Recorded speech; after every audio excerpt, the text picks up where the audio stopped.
All right, Gator fans, it is our favorite night of the week. It is Wednesday and our preview night. I am joined by Will Thomas of Tailgate Talk SEC, and of course, most recently, a peek inside the SEC and hanging out with us over here as well. Will, how you doing today? I'm doing good. Every day I start off great, and then at 4:45, I can't see out my window anymore, and my mood Mhm. just plummets. Yeah, it's But terrible. we're fighting through. I'm telling you what, the only positive thing for parents is that you can trick your children and put them to bed way earlier, but I'm dying too, so I don't know that that really benefits so much. Okay, so Florida plays Kentucky Saturday night, 7:30 in Lexington. But before we get into this game, let's talk some big picture. A little bit about the Florida Georgia game. What did you see that impressed you? And was there anything that you saw that was different about UF with a change at the top against Georgia? I mean, really, I just saw way less bad mistakes and things that made me throw my hands in the air at the TV. There weren't any wasted timeouts. It feels like the whole operation was way sharper. And there were still a few questionable things like Graham covering Zachariah Branch, the 4th and 1 play call, but that's just football. Right? There's not really a game where you can look at a team script and say everything I thought was great. Right. That just happens across the course of the game. So I thought it was a way better showing than we've seen for most of the season. Really like execution wise and decision making wise. A loss is a loss, but I was pretty impressed with how the operation came together. It is so interesting that there was only one person detracted from the situation, and operationally, it got so much better. I mean, we did not take a single timeout out of a TV timeout. We had the correct number of men on the field every single play, as far as I know. I did pay close attention to that. And it didn't feel like there was anything where we did that squashed momentum, if Mhm. that makes sense. And so I really, I don't love moral victories. I'm not saying that that's what this is by any means, but I, when you lose a game that you are in and you fight hard in, and the other team just at the end of the day is probably a little bit better, that doesn't feel as bad as feeling like things slipped out of your hands because you shot yourself in the foot. They're really, I mean, I think you can go and say, you know, Lagway underthrew that ball that then was called not a catch. And there's a few things you can look at and say, well, had we done this differently, it would have been a different outcome. But Georgia's the number 5 team in the country for a reason. And they do have more athletes than Florida does at this moment, even though I love Florida's roster. So it just hurt less, I feel like, than those self-inflicted losses. Okay. On to the Kentucky game. This is a big opportunity for Billy Gonzalez to walk away with a victory. Tell me a little bit about your overall thoughts on Kentucky so far. I mean, we've heard these rumors. Mark Stoops might be fired. They've played a lot of close games though. They did finally get a win. It was against Auburn. It did uh, cost them a head coach, but they've been close a couple times. They have Kentucky was a team that I thought pretty little of coming into the year. I just didn't think they had the athletes, and I thought that Stoops, this was going to be his final season. And I mean, SEC wise, Kentucky's 14th in total offense and 13th in the defense. They don't really rank out very well among the league. And in those two close games you talked about, it was Ole Miss at home when Austin Simmons was still their quarterback, and it was Texas at home coming off of the Red River game for Texas. So that was more of a letdown spot. So you still have to play good to be in those games. But I don't put as much stock into those as if they were just in a vacuum because of the situation surrounding both teams. But getting your first conference win, like you said, is still a big boost, regardless of who you're playing, because Auburn is horrible. But a road win in the SEC is a road win in the SEC. So that's something that they can hang their hat on and be excited about. But it is kind of overall hard to find pieces on their team roster-wise to really be excited about. Yeah.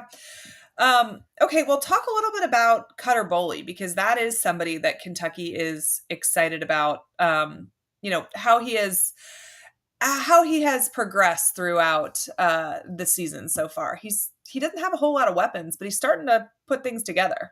Yeah, he's definitely one of those pieces you can look at for Kentucky and be like, it's a glimmer of hope. So I mean, he stepped in for Zach Calzada after the Ole Miss loss, and as a true freshman, he's throwing 65.8% completion rate, which is very good. Has over 1,300 yards and 10 touchdowns. He does have 7 picks though. So as a young guy, you're still seeing some of the decision making, maybe some of the consistent accuracy still being a bit up in the air. He hasn't been much of a running threat overall, but he has shown some willingness with his legs to be a dual threat guy. He had 45 yards on Texas on the ground and 31 against Tennessee.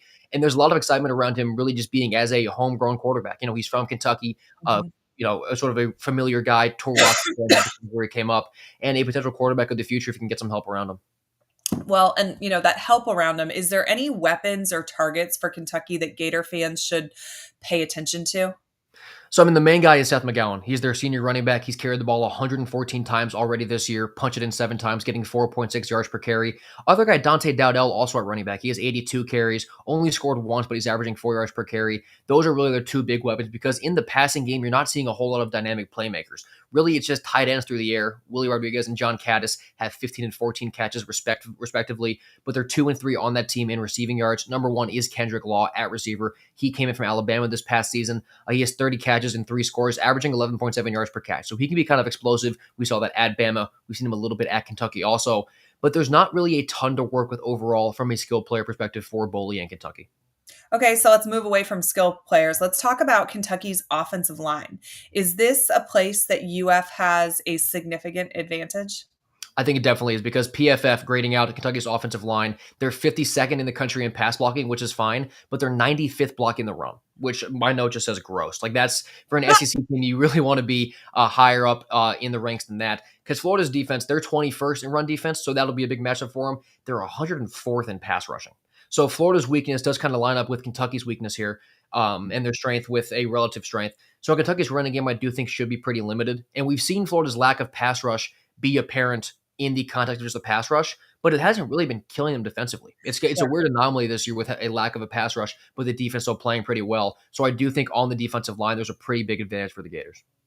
Okay, let's switch sides of the ball. What are your thoughts on Kentucky's defense this season? I think when I think about Mark Stoops coached Kentucky teams, I always think about stout defenses and disciplined play and just really physical. But they gave up 35 points to South Carolina and to Georgia. They gave up 56 to Tennessee. Now, 3 to Auburn, 16 in overtime to Texas. So kind of is it fair to say hot and cold? Definitely. I think that part of the reason that they're so up and down is because metrically they're up and down. They're 98th in pass coverage, but 22nd in rush defense. So it's really, looking at between the second and ground game, that defense has a wide variety of outcomes. And Florida has the wide receivers really to rip apart this Kentucky secondary. We'll see how healthy they are because I don't know about VB3. I don't know about Mizell. It's hard to, I don't really know what receivers Florida's going to have. But Tennessee was able to expose that secondary with their playmakers. So I think that the weak point really is passing the ball for the Gators to attack Kentucky. And Florida is 30th in run blocking, which is good versus good against Kentucky's D line. And just Jaden Ball, he's not tackleable really in general. But looking at the rest of that Kentucky's defense, they don't match it very well against the ball either. So I do think there's good avenues on really through the air and on the ground for Florida to move the ball pretty well. Our producer just sent us a note that Trey Wilson is out for Saturday and VB3 is questionable. Dallas Wilson is also out. So Florida's offensive weapons outside of Jaden Baugh pretty decimated at this point. We're missing the 3 running backs behind Baugh. Caden Daniels will be available, but made it a little bit more difficult for the Gators for sure. Yeah, so most of what I just said can now go out the window. So just ignore the last 90 seconds of what I was talking about. But, I mean, hopefully Florida has enough guys. I mean, if VB3 can go, that'd be huge. But Trey and Dallas both out that's bad. Yeah, not ideal by any stretch. Okay, so let's talk other side of the line. Kentucky's defensive line versus Florida's offensive line.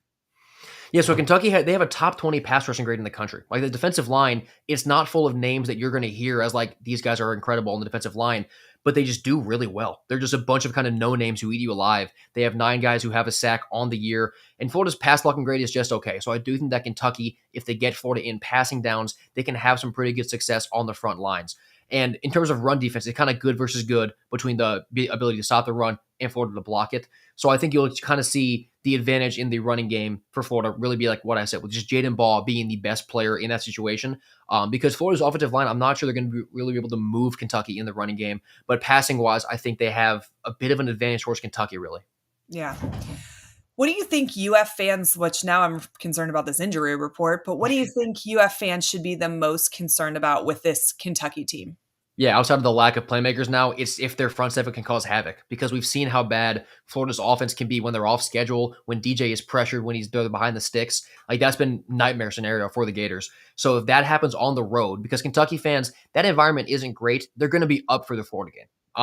So that can cause a lot of issues, I think, for Florida's offense if they're off schedule, if they're playing behind the sticks. So you kind of have to rely on quick plays to your playmakers, which now I guess we don't have any of. But I mean, because the skill guys for Florida, they have a big advantage over Kentucky's defenders. So you kind of have to let them play, whoever is healthy, let them make the big plays for you in space as opposed to trying to throw the ball 45 yards downfield. Just set up a little slant and see if, at this point, can TJ Abrams break one free? Okay, so flip side, what is UF's biggest advantage in this one? Outside of the defensive line as being a mismatch, there's just the overall talent gap between these two teams. So overall, 24/7 Sports Composite says Florida is the 12th most talented team in the sport. Kentucky's 27th. That doesn't tell the whole story because within the SEC, Florida is 6th, Kentucky is 15th.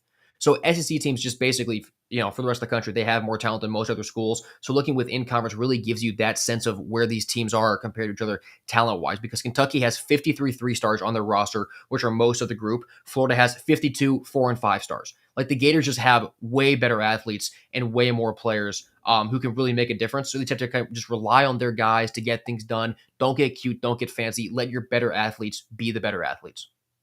All right, before I get your prediction from you, I'm going to see what some of our comments are on the side because I think some of them are for you. All right, let's see. We got to go Gators. Excuse me, guys. I'm a little under the weather. Liquid Flame says he's been a little MIA. We're glad you're back. TJ likes changing Trey Wilson to a true wide receiver. I think we all saw a completely different Trey on Saturday, and we saw how productive he was, and so I did love the move. Can't wait to see what the boys dial up this week. Would love something a little different. Liquid Flames wants to know, is this the Gators' last realistic chance for a win this season? I don't think so. I mean, the Ole Miss game is obviously going to be the hardest one left, but I mean, like I just talked about how good Florida's roster is, depending on who shows up, you never know. But I think the two home games at the end, Tennessee and FSU, because Tennessee, they've kind of lost what they're playing for a little bit. They'll still be up for the Florida game in Gainesville, but they're no longer playing for a playoff spot. And Florida State, we've seen really kind of struggle down the line. So I think that both those home games are very winnable. But this is definitely the easiest game left, I would say, even though it is on the road. But you still have those two home games where you can probably pick one more up. Yeah, I mean, I really do think it's possible to win 3 out of 4. Now we need to see who is healthy. That plays a huge role. Q Ware says hopefully Trammell or Warner will get some reps. Can't watch DJ a whole game missing throws he should be making in his sleep. Nick Renfro, I think Kentucky and FSU are winnable. We beat FSU. I think Tennessee at home was winnable, but we got to score 35.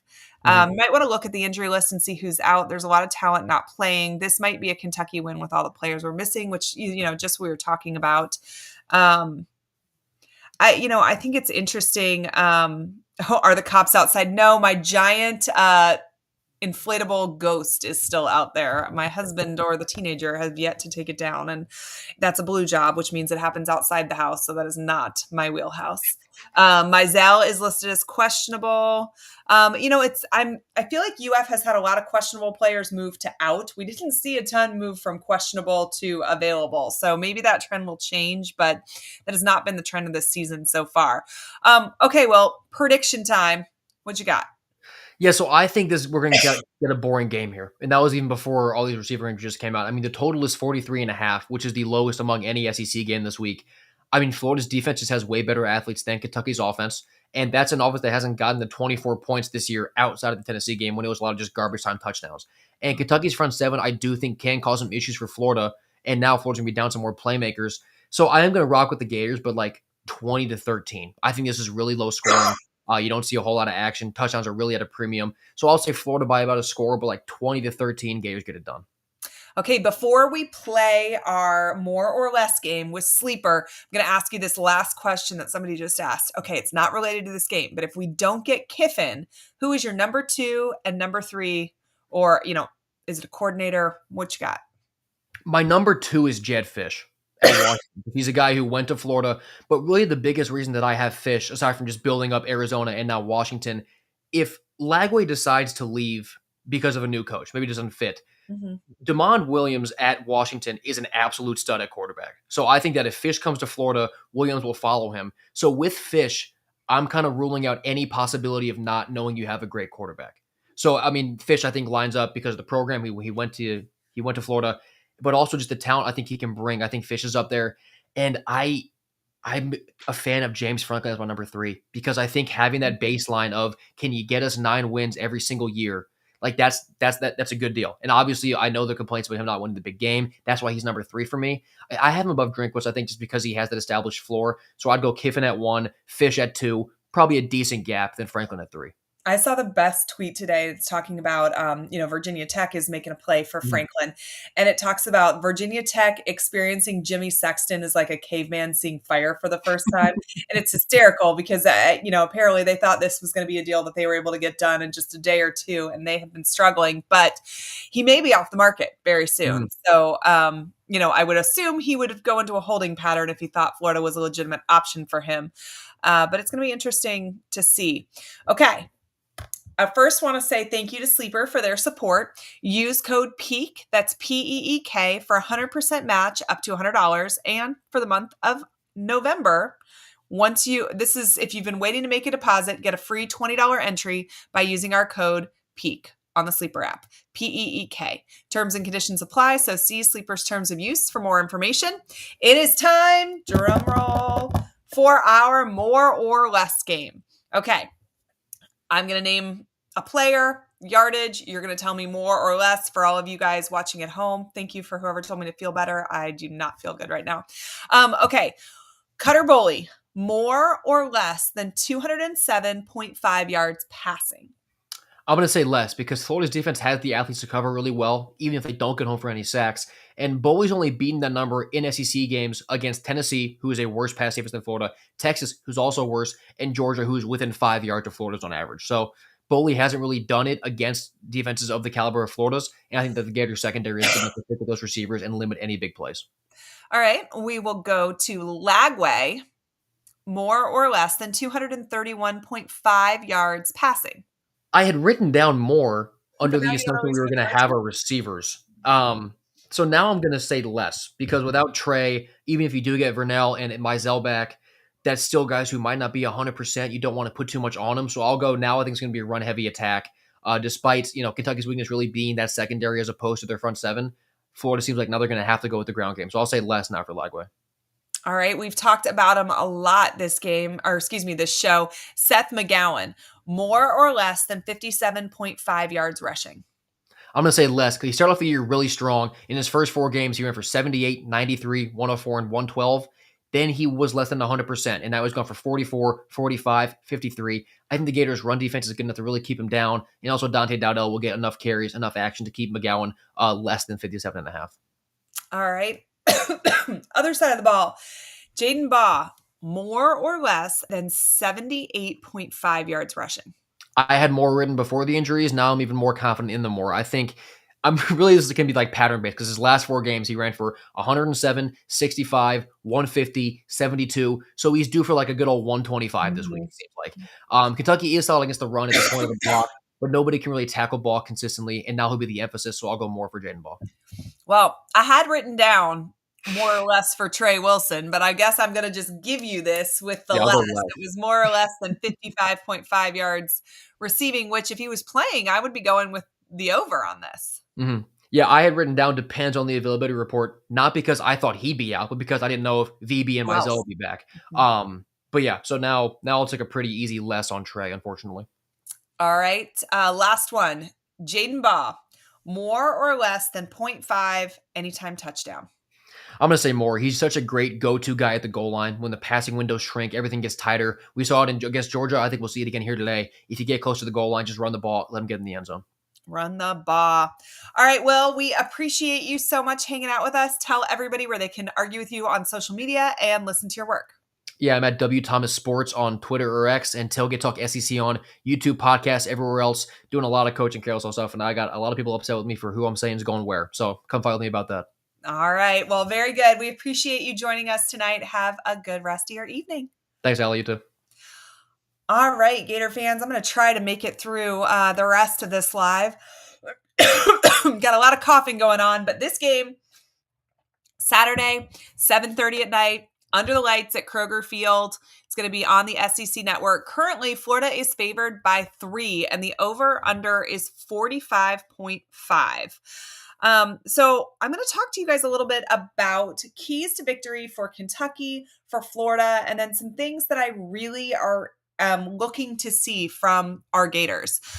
For Kentucky, we'll hit on this a lot. They really are going to need to lean on Seth McGowan. He is got 529 yards on the season, 7 touchdowns. He is the heartbeat of this Cats offense.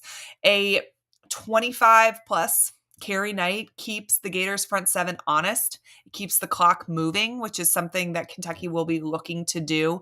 So I definitely think that that is something that they are going to need to do if they are going to pull out a win. I also think they need to protect Cutter Boley. Freshman quarterback is kind of coming into his own, but he's been erratic under pressure.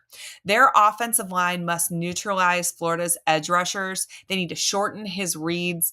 They need to protect him. I also think they need to capitalize on home momentum. Kroger Field, while I would not list it as a hostile environment, it sure as heck has been hostile for Florida the last few years. The Cats are 12-7 as a home dog since 2016. And Florida has not played well there recently. I really think if their defense gets some stops early, it could ignite that fan base. It is a night game and it could cause some problems.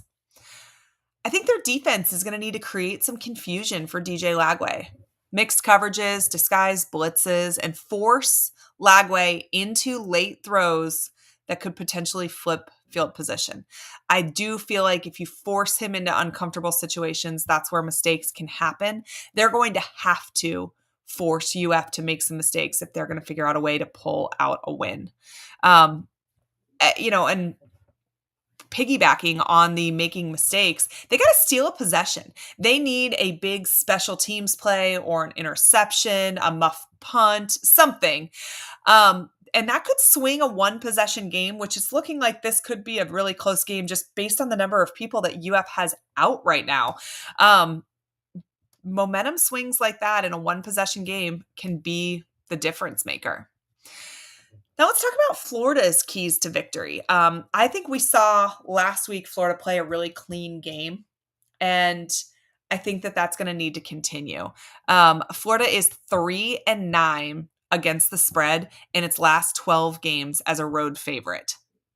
Penalties and turnovers have killed this team the last couple of years. So they need to be poised. They need to be disciplined. Those are things that are non-negotiables. In a game that is probably going to be close, you cannot shoot yourself in the foot.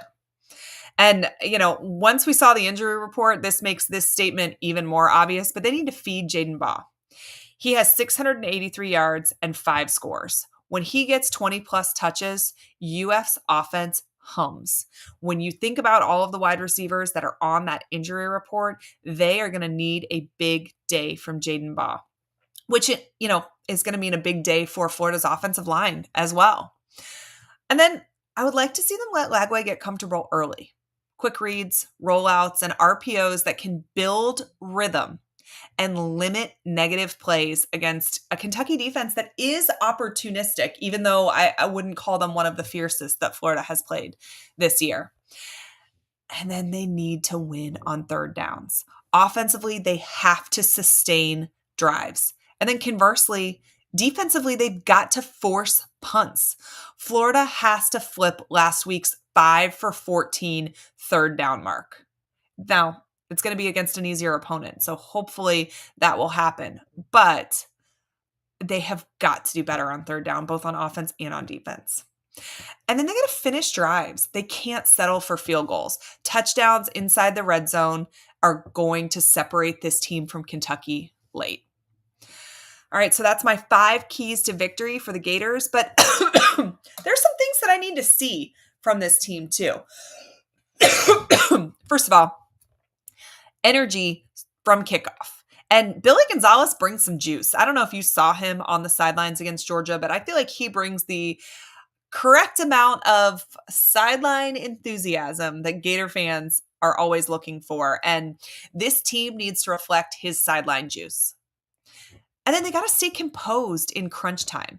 Florida has led or been within a score in 5 losses.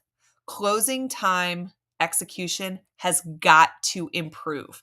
Florida has given games away in the fourth quarter. I need to see continued defensive efficiency as well. Florida ranks 20th defensively, and they got to keep that standard. That's going to mean stopping McGowan. And then I want to see some explosive plays. This got a lot more complicated with Trey Wilson out. Aiden Mizell is questionable. VB3 is questionable. Dallas Wilson is out. It's going to be hard to find somebody to provide a vertical stretch to open the field, but that is going to make this game so much easier for Lagway and Jaden Baugh. And then they got to get a statement win on the road. Florida hasn't covered in Lexington since 2015. Think about that. 2015. Florida went from winning 31 straight, and they haven't covered the spread since 2015 now. A convincing win could jumpstart Florida's bowl hopes. Florida can still be bowl eligible. Florida should win 3 out of the next 4. They could win 4 out of the next 4. I'm not predicting that to happen, but it is absolutely possible. So, statement win on the road. Let's get the W. Can't wait to watch Billy Gonzalez celebrate it. I think Florida is going to pull this one out, but I do think with all of the injuries and stuff, it may be closer than we would like. This is the 76th meeting between Florida and Kentucky. Florida leads the series 54-21. But as we've talked about, Kentucky has won 3 of 4 and 4 of 6. So, after that 31 game streak, which was from 87 to 2017, that is still, by the way, one of college football's longest streaks over a single opponent, but it has not gone Florida's way lately. Kentucky, is 4-0 against the spread in they're 4-0-2 against the spread in their last 6 matchups at home as an underdog. Florida has not covered there in over a decade. Both teams are 3-5. They're both fighting for bowl eligibility. I really think that the stakes in this one are kind of sneaky high. And this is one of the SEC's most unpredictable annual clashes. I think Kentucky's not really sure what they want out of this. There's been rumors that Mark Stoops would get fired, and then they picked this game off last week against Auburn. If he figures out a way to beat Florida, you've got to think if you beat Florida and Auburn in the same season, and at that point, you're pretty close to being bowl eligible. If you get there, he's probably safe. But things have gotten a little toxic there. So I just think there's so many underlying storylines. Florida's offense is 65th. Their defense is 20th. Kentucky's offense is 78th. Their defense is 44th nationally. Decently comparable teams. The offenses are real similar. Florida's defense obviously has a little bit of an edge. I just think that Florida showed against Georgia that it can hang with elite talent. But now it needs to finish. We don't need you to just hang around. You've got to be able to finish out these games. Kentucky under Mark Stoops always plays the Gators tough. But on paper, Florida's balance and I don't know, maybe a little bit of desperation should give them an edge. I've got a super chat from Nick Renfro. Allie's a top 5 Gator of all time. Eric is 6. Just kidding. I love it. He can be 6. That's fine. Liquid Flames got to run. Feel better. Thank you. I'll talk to you very soon, Liquid Flames. Let's see. Kenpo Karate says refs reverse call on the field for Georgia fumble. Yeah, I mean, I didn't love the play calling the penalties in the Georgia game, the refs, but Florida didn't do enough. And I don't know that just one call, one way or the other, changes the outcome, but I think Florida could have played better overall, and that is what would have changed it. But okay, prediction time. I'm somewhat rethinking the number that I wrote down, given the amount of injuries Florida has out, but I was predicting Florida 27, Kentucky 20. I do think Will is probably right that it's maybe something closer to like 21-13, 21-14, something closer than that. I think this game is close, and I think points are going to be at a premium. But if Florida can walk out of Lexington with a win, it's a huge night for Billy Gonzalez. It's going to mean a lot to this team, and it's going to be one step closer to bowl eligibility, which of course gives us 15 extra practices. And I think that that's a big thing. But all right, guys, thanks for sticking with me. I know I don't sound great tonight. I appreciate you being here. Hopefully, you are subscribed to the channel and stay tuned because lots more content coming your way. As always, go Gators.